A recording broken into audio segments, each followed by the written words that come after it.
Hey guys, welcome back to the show. It is Christine Jewell. And today I'm going to share with you one of the spiritual laws of increase. I believe I've even spoken about it before on the show, and it's worth repeating over and over again. But before I share the spiritual law of increase with you that I know is such a game changer, the reason why I wanted to share this is last Friday we were doing our visioneering year-end review with our executive roundtable clients. And it's a two-part session. Part one is an annual review where we look back and we look over the past year and we go, where did I increase? Where did I increase in life, in energy, vitality, depth of relationships, quality of time? And where did I decrease or contract? And so where was I in alignment and out of alignment? It's a really powerful practice to do an annual review or to be reflective over your life, because we have been given the power of a creative mind, right? A creative mind, not to just go through the motions, not to just be in the trenches, going through the same motions every day, but to actually reflect, to have revelation, insight, wisdom, to look at the landscape of our life and say, hold on a second. Am I living in accordance with the plans and purpose that God has for me? Am I living in alignment with the life I know I'm called to live, the assignment I'm being given right now, the purpose that I'm stepping into? Or am I just reacting still to everything around me? So having this time as we close, we're coming to the end of December right now, just really encourage y'all to take some time and space to reflect. And especially if you reflect on nothing else, reflect on what I'm sharing in today's podcast, because it will change the next year. It will change your relationships. So as I was doing the reflection exercise this year of the year under review, I decided to do it in a very non-traditional way. I brought in the 10 spiritual laws, of biblical laws of increase and order to my clients. And we built our entire review of our marriage, of our key relationships, of our financial health, our spiritual health, our physical health, our business health around these 10 principles. And today I'm going to really dive into one of them, and that is the law of the seed. Now, before I go and explain, maybe you've heard it, stay with me. If you think you know what I'm talking about, that's fine. But I really encourage you, stay with me, because every time you go through this exercise, eternal words, eternal principles, quality questions, every time you ask yourself, every time you study them, there's new revelation, there's fresh insight. So always be a student, always come with an open heart, an open mind, a hungry, willing spirit to say, what else? What else don't I know? What else haven't I gained? Like, I want to really suck the juice out of my life, right? So today we're going to talk about the law of the seed. Here's the deal about laws. When I say law, it's like a law is unchangeable. And what these are, they're eternal laws. They're not temporary laws like they pass in the government. One law here this year, next year, different laws. They're unchangeable. They're eternal. They have stood the test of time and ages, kingdoms, empires.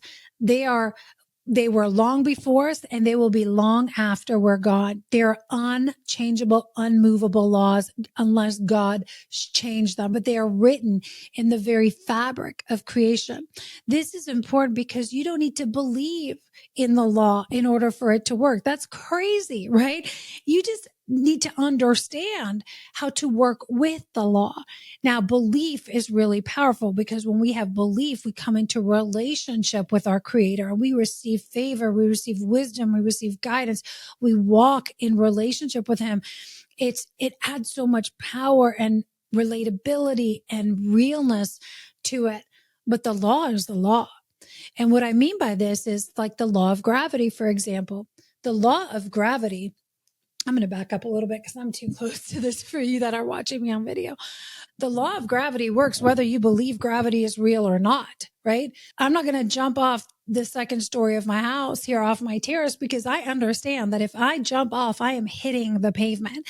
And anybody who's alive recognizes that, right? It doesn't take you long to figure out, oh, there's a law of gravity. Even as an infant, even as a child, you drop things, they fall. You don't swim up a river and know that it's going to be easy. You know that you can float down a river. When you are floating down river, there's a law there. It just carries you. The river carries you. There's a flow to things. You can't believe your way out of that. You can't will your way out of that. It just is. And so these are spiritual laws that are written again into the fabric of creation, that if you understand them and you start to operate by them instead of fighting them, AKA swimming upstream, you're going to realize, man, my life is so much, I don't want to say the word easier, but things are smoother. We profit. There's prosperity. The word prosper means it will be well with you on your way, in your journey. Doesn't mean you won't have obstacles. You can be going downstream and there could be obstacles in your way, but you navigate them differently than if you're trying to swim upstream and there's an obstacle coming towards you. I hope you guys are picking up what I'm dropping here, because every day we have the ability and the invitation to live our lives in flow with the Spirit, in flow with the rivers of grace, in alignment with the plans and purposes God has for us. Or we can choose to always be swimming upstream, fighting everything in our life, making everything harder, and taking it a 2-week journey like the Israelites in the wilderness. It takes 40 years. Why? Because they become belligerent, rebellious, headstrong, like just obstinate, want to do it my way, my way, my way. And it's like watching a child try to learn to tie its shoes. It's like, okay, if you don't want me to show you, that's okay. We could sit here for days, which is fine. And sometimes that's our process. But a law is unchangeable. Okay. So what is the law? Today I'm going to talk about the law of the seed, meaning, do you understand that God built multiplication into creation? In Genesis 1:11, the very first chapter of the Bible, God says, let the earth sprout vegetation, plants yielding seed, and fruit trees bearing fruit, which is their seed, in which there is their seed. So in every kind of fruit, there's the seed that corresponds to the fruit. In every kind of plant, there's the seed. So each according to its kind. And so it was. So God built multiplication into creation. Seed always produces fruit. You don't get strawberries from apple seeds. You don't get oranges from corn, right? What you put in is what you sow, what reap. Sorry, I'm a little bit off today. What we sow is what we reap. So we can see what we're sowing by looking at the fruit of our lives. We can look at what we've been sowing by look at the fruit of our lives. And so I want to pump the brakes and really dive into relationships and marriage, because that seems to be the hot topic that everybody wants to come and talk to me about and has struggles with, and everyone wants a better marriage.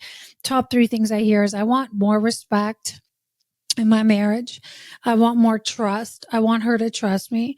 I want to have more respect, and I want more intimacy, connection, right? Physical connection, mental connection, emotional connection. Done a lot of great podcasts about this. You guys can go back and look at our playlist on marriage on YouTube. There's a whole playlist specifically on marriage and relationships. And I talk about trust, intimacy, and respect a lot. But here's the deal. If we look in our marriage and there is a marriage reflecting back at us where there is disrespect, disrespectful communication, disrespectful language, there is broken trust. We don't really trust each other. There's a lot of control, right? I don't trust you. You don't trust me. There's a lot of defensiveness, maybe even disconnection. Like no matter what, we just can't seem to click. We have to ask ourselves, what have I been sowing into the marriage? Am I leading with respect? If you sow respect, you reap respect. Okay. Not false respect, not fake respect, not transactional, but genuine honor and respect. If you sow honor, you reap honor. And the one that has taught me about this more than anyone is God the Father. Hey, it's Christine. I'm interrupting our program for a minute to ask you a question. Could you use a breakthrough right now? What is the one area of your life that you know that if you had a breakthrough in this one area, if you broke through this wall of resistance, this challenge that you're facing, this mountain, that it would change the game for you in every other area of your life? Listen, if I'm talking to you right now, I want to let you know about a 30-day breakthrough coaching experience that I'm offering up for a limited time. It's where I'm going to work with 3 people very intimately, one-on-one. There's going to be daily touch points, daily action steps, and the opportunity to talk to me directly a couple times a week. And we're going to get to work on that one area of your life that is the domino that's going to knock down every other thing, that is just going to open the door. So here's who it's for. It's for those of you who are ready to roll up your sleeves, get to work. You want to execute at a high level. You want that person in your corner for support to call you out on the blind spots. It's also for those of you who don't want to deal with surface level fixes anymore. You want to get to the root of the problem. We're going to pluck the root out and we are going to clear the path. It might be mental operating systems. It might be spiritual stuff going on. It might be as simple as getting into full decision and getting clear action steps. So if I'm talking to you right now and you are ready for a breakthrough, click on the link below. There's going to be a short application for you to fill out. Once our team receives that, if we think it's a fit, we're going to send you the offer with all the details, the pricing, the investment, and the clear next step. You guys, if the program is full, we'll drop you into the wait list. Again, if it's a fit, we'll let you know when a spot opens up. So if you are ready for a breakthrough in this season of life, click on the link. Fill out the application. I'll see you on the other side. There's been so many times, and I was really challenged by this because I did not really have this model. Really, I did not have this model. And it took me many, many years to even know what respect and honor was, because it was just like, no, I'm just doing what I want when I want. I really don't care what anyone tells me. I don't care what anyone says. And to be honest, we have to be so careful as parents, especially men, all of us, women too, because we do set a tone in our home for sure. But men, you are the head of the household. And if you create an atmosphere where there's screaming and there's dishonor, you're dishonoring yourself, you're disrespecting yourself by by your lack of discipline, by the words that you speak into the atmosphere. You don't realize that creates such a space of dishonor and disrespect. And yet the very thing that you desire and long for the most is the very thing like you are just wasting the seed on. And I mean that in the most loving way. Ladies, this is true too. So this is not about pointing fingers. A lot of women, they want to be respected and honored, but do you even respect and honor yourself? Do you treat yourself as if you are cherished? Or do you talk trash to yourself, right? Are you constantly putting yourself down? Are you constantly complaining about, you should be doing this, you haven't done that good enough? Are you constantly comparing yourself to everybody else? And then we wonder, why do I not get appreciated? Are you sowing seeds of appreciation into your marriage, into yourself, into your heart? Or do you just neglect and disrespect and complain? I'm saying this, I'm sitting in this chair because I used to do this a lot. And the Lord really showed me, Christine, I want to teach you what it means to honor, to love, to respect, not just to love another, but actually to receive love. Because a lot of us, maybe we're taught okay, you've got to be kind, you've got to be nice, you love your neighbors as yourself. But I don't know that a lot of people actually learned how to receive love, receive appreciation, receive something that wasn't transactional. The other day, the kids and I, we went around the neighborhood and we do this Christmas card for everybody in the neighborhood. There are hundreds of homes in our neighborhood, but we order a stack of Christmas cards or Thanksgiving cards and we walk around the block and we put the holiday cards. Usually there's a prayer or a blessing in it and we put it in all the mailboxes. And it's always interesting. It's always interesting as you go to give somebody a gift or a blessing or a card. It's almost, what is this?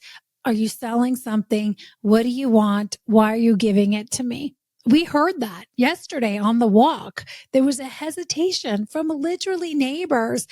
Granted, people that don't know us, but we're walking as a family, literally going to give someone a Christmas card and they're hesitating, why? And I get it. The world has conditioned us. You can't trust motives of people, right? If they're giving you something, they must want something out of you. But how has that infiltrated into our marriages and our homes so much that we don't even trust our spouse's ability to give us something, or we don't trust necessarily our motives to give something? Are we giving out of pure motive? Are we sowing seed out of pure motives? The word says that the Lord knows the intention. of our hearts. And I've had to do a lot of work in this area, honestly, because for many, many years, I thought I was giving out of pure motive, like giving gifts to my kids, giving them experiences. I'm like, guys, I'm sending you this. I'm buying you that. Look, I'm taking you on this trip. Look what I'm doing for you. And I would say this to my ex all the time. But this was the state and the condition of my heart. I did not realize I was giving conditionally. I was giving transactionally, because how would you know? I would be angry when they wouldn't reciprocate. And so reciprocation is acknowledgement, is a way to respect and honor each other, but it starts with the initiation. It starts with the one that's giving. You've got to check your heart. And that's the beautiful thing. When God gives us something, this is why he is the ultimate teacher. He is perfect in every way. And when he gives his love, he expects nothing in return. He desires for us to love him. He longs for us to love him. He invites us into relationship with him. He invites us to be a child. He invites us to be a lover. He invites us to walk with him, but he will keep giving, and he will keep giving, and he will keep giving. And it's just wild. It's so wild for our minds to wrap around it. But I learned so much about the grace that is available when we really drop in and we give from a pure place. Am I giving this word of affection, this compliment to you, not because I need to get a compliment and I want to hear you say something nice about me, but because I'm seeing you through the eyes that God's seeing you? One of the most powerful prayers, I believe, or arrow prayers, I call them, and I say this often on the podcast, is, Lord, let me just see so that I can share what you have to share with people, so I can do it from a pure place, because it's not coming from me. It's coming from you through me. And it's a beautiful way to give. And this is how the Lord really taught me to honor and respect my husband, is that he said, you're not doing it for him. You're doing it for me, because I honor you. I respect you. You respect me. You honor me. He taught me honor this way, vertically, so that I could extend honor horizontally. I'm going to say that again. When you spend time in the presence of God, you spend time in worship, you spend time reading, you spend time in prayer, you spend time in reflection. You just sit in soaking worship music and let him just whatever speak into you. He speaks to me through a lot of visions and images. I'm a very visual person. So, that's how we converse a lot. But he has poured into me, and I have felt what it was like to be cherished, to be honored, to be respected. And therefore I'm able to horizontally pour it out.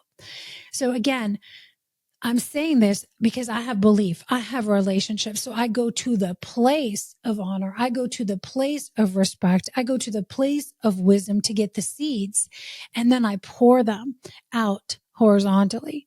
Now, if you don't have that relationship with God, then I invite you. You can just initiate that relationship at any time. You could say, Lord, I want to be in right relationship with you, Jesus. I want to just get to know you as my Lord, as my King, as a father, right? I want to get to know you as Father. I want to just get to know you, to walk with you, to be in relationship with you, not just to adopt the principles in my head, but to know them relationally in my heart and in my spirit, because he is the giver of the seeds. So we've already talked about different seeds. We talked about seeds of honor, seeds of respect. If you don't go and get the seed from him, you're going to have to decide to give that seed from somewhere within yourself. And you'll be able to do it for a little bit. But again, it's hard because we don't always know the motive of our heart. We think our seeds are pure, right? But we think our intentions are pure, but we don't always know. But start with what you have. Can I extend honor? Can I extend some respect, and just give respect, because I'm choosing to be a respectful woman, a respectful man? Can I become trustworthy? Can I sow seeds of trust by becoming the man or woman who keeps her word? That when people come to me and I say I'll do something, they know that my word is true. I keep promises to myself. Can I show that I'm trustworthy? I'm pouring seeds of trust. Can I extend some trust first, right? Or am I like, no. Now trust has to be earned. It's cultivated over time. But seeds, so are seeds, right? Seeds are planted. They're sown. You got to water them. They take time. You got to have sunlight. You can't just sow a seed once and then go, okay, well, the tree's going to come up. I said one loving thing to you. They take attention. They take nurturing. So I want to just quickly go through some seeds. And obviously this applies to every area of your life, but I specifically wanted to tap into relationships today because I see so many people that are just starving for connection, starving for love, starving for validation. Like, I just want to be validated. I just want to hear that, like, my feelings matter, my words matter, my thoughts matter, like that I am worthy, I'm significant, I mean something to someone. The most powerful way to do that, I'm going to say, is yes, go spend time in the presence of the Lord and let him pour those seeds into you. Read the word of God, because all that is in there, all that validation about your identity. Your identity is clearly written in the word of God. He says, I chose you. I chose you before you were formed in your mother's womb. I know everything about you. I know every single thought you think. I know every need you have before you even open your mouth. So go spend time in that secret place. But secondly, go and extend the very thing that you are longing for and give it away to someone else. Are you craving somebody to actually listen and hear you out? Here's the thing. How about you go and just listen to somebody? Like, really listen.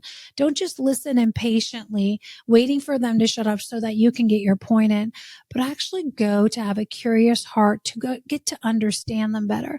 You know, if you just do this one thing with your spouse where you actually bring all of you to the table and you say, you know what, I'm going to be present with you today. I want to listen to you. I want to hear your heart in this, not just hear the words that you're saying, but I want to really hear your heart, your soul.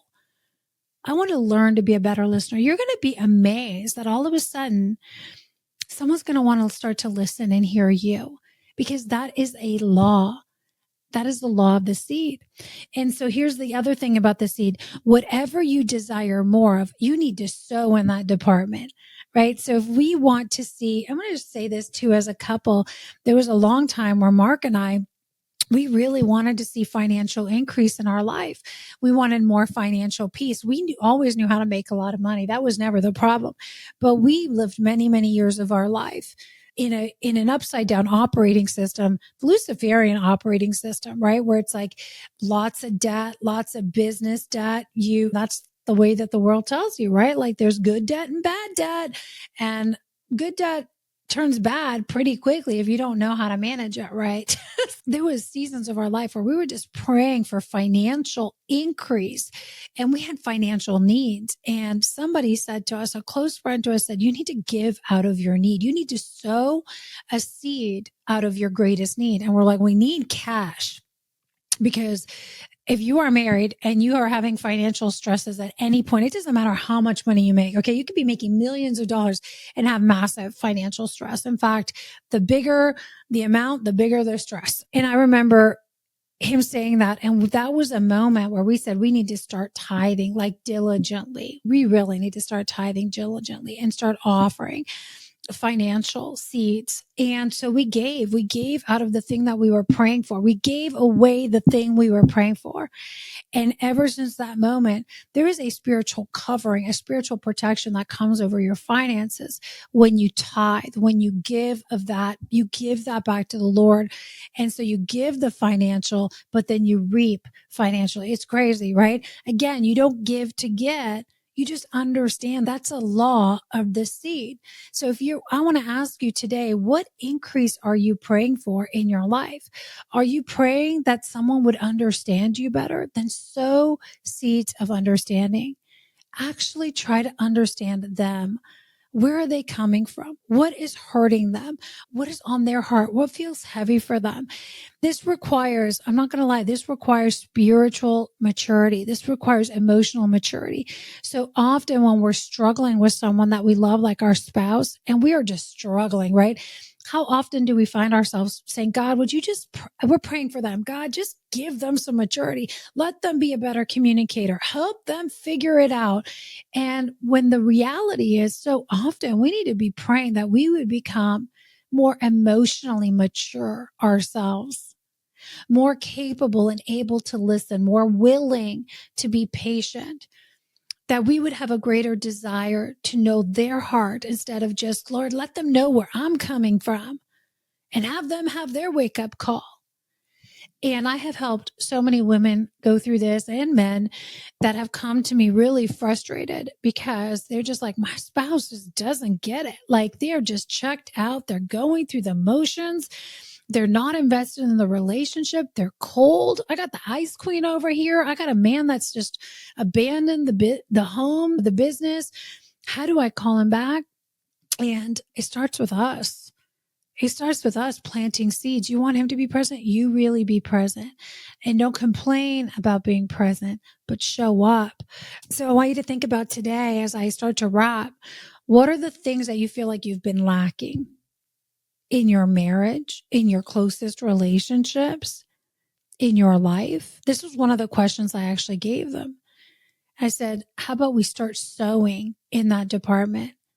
If I don't have provision, let me start sowing generosity. I can start to give time. I can start to give value. I can start to give knowledge. I can start to give my skill sets. I can start to give financially a little bit. Generosity is a great seed of multiplication. If you sow in the Spirit, you reap life. Matthew 25:14-30 is the parable of the talents. It's been preached on a million times. But it's important to remember that God is not about equal distribution. I hate to tell you, but God is not socialist, okay? He loves us unconditionally, but he distributes according to stewardship. God is not an equal distribution kind of king. It's not a democracy, it's a monarchy. He decides according to his grace, according to his wisdom, and his thoughts are way higher than our thoughts. He sees the motive of our hearts. He sees what we're doing with what he gave us. And so he amplifies, he multiplies, he gives more according to what he sees the condition of our heart is. That's a tough one sometimes. And I pray all the time, Lord, you know the condition of my heart better than I know. So either reveal it to me if there's something that I've got to work through, because I might think I'm doing all the right things. And this is important. We can't fall into a victim mindset and be like, I'm doing all the right things and nothing's working. If nothing's working, then we've got to start to ask different questions. So again, he distributes according to stewardship. An increase is actually a mandate. The Lord created seed first. He didn't just put seed in fruit. He put seed in man. That's why men have the seed. Women have the womb, right? The woman takes the seed and she multiplies it. Isn't it interesting? The man has to release the seed. The woman also has to take the seed and multiply it.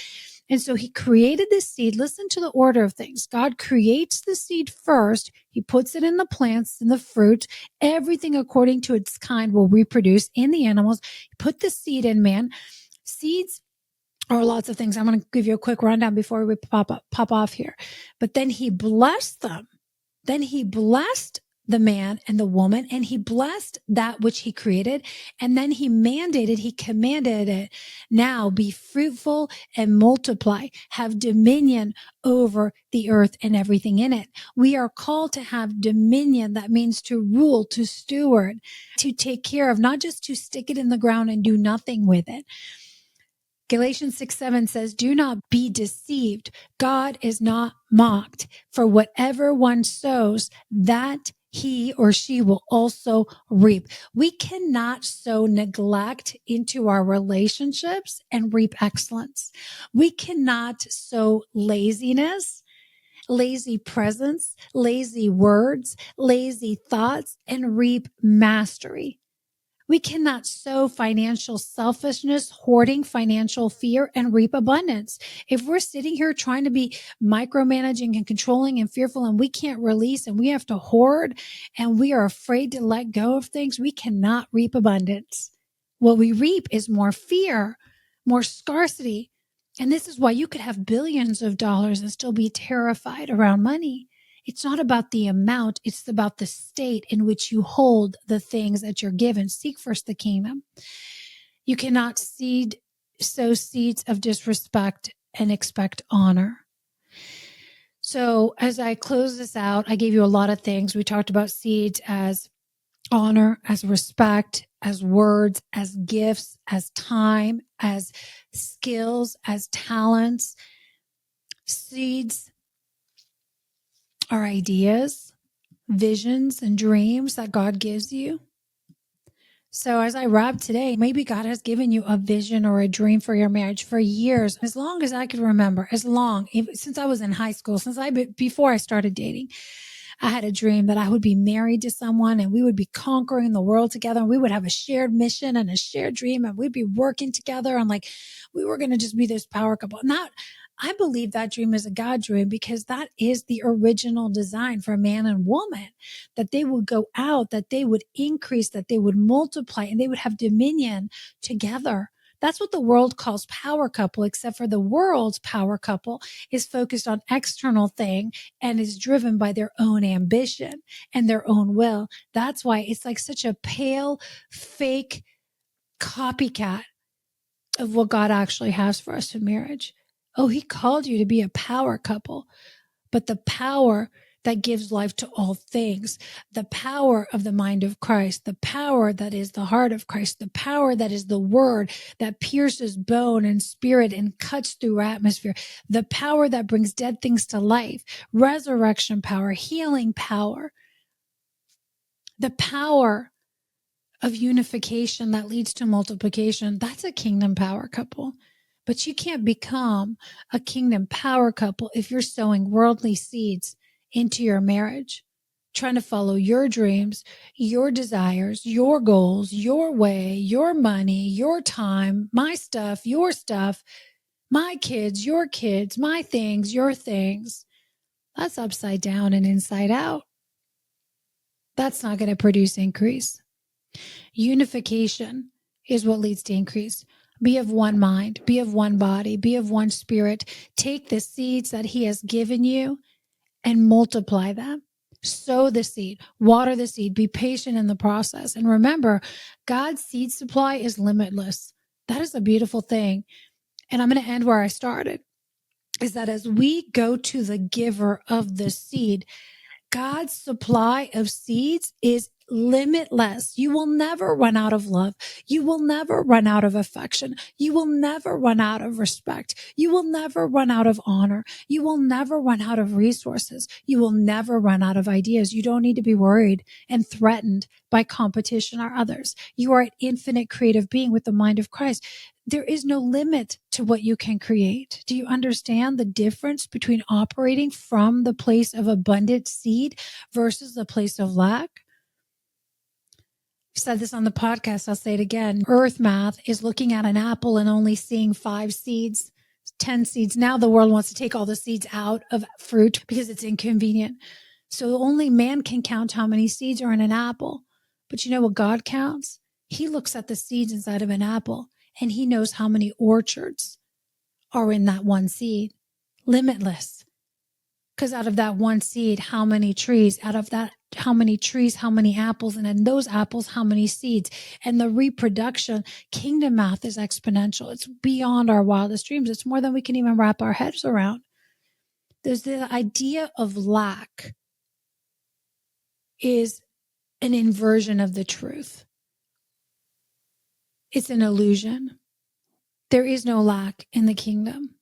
There's only the idea or the perception of lack, which was what the serpent tried to introduce into the garden when he tried to convince Eve that she was missing something and had her take the bite of the apple. So I hope that today was helpful for you as you close out 2025. I just want to encourage you to ask you, oh, my kitty cat's in the background. Y'all can hear that. I want to encourage and ask you, what have I been doing with what God has given me? Have I been sowing seeds that are producing a high yield, high return on my marriage, on my life, my business? What have you been doing with what he's given you, with what he's trusted with you? Because he who is trusted with little can be trusted with much. Thank you all for being here. We'll see you guys next week. Have a beautiful, blessed week.